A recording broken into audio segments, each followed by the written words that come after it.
번째 경기 AC 밀란 대 페예노르트 분석 시작해보겠습니다.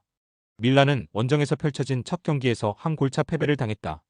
불과 2주 전까지 페예노르트 소속이었던 산티아고 히메네스가 선발 스트라이커로 나서 친정팀을 상대했고, 레앙과 풀리시치 등 자국 국대팀에서 주전 윙어로 나서는 공격수들이 적극적으로 골을 노렸지만 골문을 열지 못했다. 그래도 한 골차로 경기를 끝냈기에 홈에서 충분히 기회가 있다.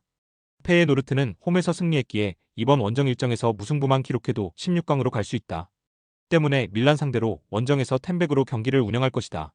황인범이 부상으로 빠진 상황이기에 모데르가 볼란치로 나설 것인데, 마디로와 밀란보 등과 함께 공격 전개보다는 수비 보호에 열을 올릴 것이다. 밀란의 승리를 본다. 페예노르트가 감독 교체 이후로 어느 정도 상승세를 탄 건 맞다. 그러나 히메네스의 이적으로 인해 우에다와 카란자 등이 나서는 최전방의 화력 저하도 분명하다. 원정에서도 경기의 주도권을 잡았던 레인더스와 포파나의 중원이 경기를 지배할 수 있고, 히메네스와 펠릭스, 풀리시치가 경기 내내 적극적으로 골을 노릴 밀란이 승리할 것이다. 두 번째 경기 아탈란타 대 클럽 브리에 분석 시작해보겠습니다. 아탈란타는 원정에서 펼쳐진 1차전에서 패하고 홈으로 돌아왔다. 중앙 공격형 미드필더인 마리오 파살리치의 동점골이 나오며 경기를 무승부로 끝내는 것으로 보였지만 인저리 타임에 결승골을 허용하고 말았다. 위험 지역에서 나온 파울로 인해 페널티킥 허용이 컸다. 때문에 이번 홈경기에서 승리해야 16강으로 갈 수 있다. 쿼드라도와 자파코스타 등 공격 가담이 좋은 윙백들이 돌파로 나설 것이고, 레테기가 더 공격적으로 임할 것이다. 브리에는 인저리 타임에 나온 닐손의 페널티킥 결승골로 1차전을 승리했다. 후틀가의 선제골이 나왔지만 동점골을 허용했었는데, 경기 종료 직전 얻어낸 페널티킥을 닐손이 성공했다. 그로 인해 16강 진출에 유리한 고지를 점령했고, 이 경기에서 패하지만 않으면 합계로 이길 수 있다. 최전방에 나설 후틀가를 제외한 필드 플레이어들이 모두 수비 위주로 경기를 운영할 것이다. 아탈란타의 승리를 본다. 브리에는 중앙 미드필더인 바나켄과 오네디카 등 수비 라인 보호에 능한 선수들이 즐비하다. 또 공중볼 장악이 되는 메셀레가 상대의 세트피스 상황에서 헤더 허용을 내주지 않을 것이다. 그러나 전력에서 앞서는 데다 홈에 이점도 있는 아탈란타의 우위가 예상된다. 레테기가 최전방에서 충분히 미끼 역할을 할 수 있을 것이기에 데 케텔라에르와 사마르지치 등의 찬스가 날 것이고 기회를 놓치지 않을 것이다. 세 번째 경기 바이에른 뮌헨 대 셀틱 분석 시작해보겠습니다. 뮌헨은 올리세와 케인 등 선발 공격수로 나선 선수들의 골이 터지며 승리했다. 후반 일본 국대 공격수인 마에다 다이젠에게 한 골을 허용하긴 했지만 적절한 로테이션을 가동하며 승리했다.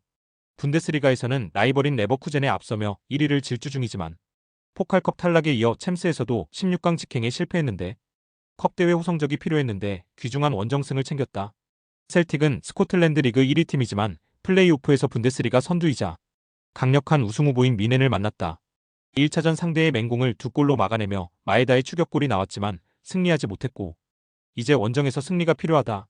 시작과 동시에 공격의 기여를 올리긴 어렵기에 전반을 버티는 양상으로 몰고 가고, 후반에 아담이다와 양현준 등을 앞세워 역습을 노릴 것이다. 뮌헨의 승리를 본다. 셀틱이 1차전 홈에서 한 골차 승부를 하긴 했지만 90분 동안 슈팅 시도가 거의 없을 정도로 뮌헨에 압도당했다. 때문에 원정에서는 더 어려운 경기가 예상된다. 리그 최고의 스트라이커인 해리 케인 외에도 코만과 르로이 사네, 무시알라와 그나브리 등이 경기 내내 공격적으로 셀틱 수비를 몰아칠 뮌헨이 승리할 것이다. 네 번째 경기 벤피카 대 AS 모나코 분석 시작해보겠습니다. 벤피카는 모나코 원정에서 승리하며 16강 진출에 한 발 앞서갔다. 원정이었기에 고전이 예상됐는데 파블리디스의 선제골이 나왔고, 그 후 상대의 공세를 잘 막아냈다. 모나코 상대로 챔스 페이즈 승리에 이어 연승으로 강세를 보여준 모습이다. 포르투갈 리그에서는 선두인 스포르팅을 추격하는 팀인데 챔스에서의 흐름은 더 좋다. 무승부만 기록해도 올라갈 수 있지만 홈에서 굳이 공격에 기여를 내리진 않을 것이다. 모나코는 반드시 승리가 필요했던 홈경기에서 패했다. 그리스 국대 스트라이커인 파블리디스에게 선제골을 내주며 동점골이 필요한 상황이었는데 중앙 미드필더로 선발 출전한 엘무스라티의 퇴장이 나오며 추격의 동력을 얻지 못했다. 엠볼로와 미카의 투톱을 가동했고 아클리오체와 골로빈까지 공격적인 선수를 대거 기용했는데 원하는 결과를 얻지 못했고 이제 원정 승리가 필요하다. 벤피카의 승리를 본다. 리그안 강호인 모나코가 전력상으로 밀리는 건 아니다. 그러나 이번 챔스에서 벌써 두 차례나 벤피카에 패하는 등 벤피카 상대로 부진했다. 또 반드시 승리가 필요한 경기를 원정에서 소화하는 것도 부담이다. 공격적으로 나설 모나코 상대로 올스네스와 코쿠가 안정적으로 경기를 운영할 것이고, 파블리디스와 아크티르콜루가 역습으로 기회를 만들 벤피카가 승리하고 16강으로 갈 것이다. 스포츠 당첨에 제일 중요한 건 조합입니다.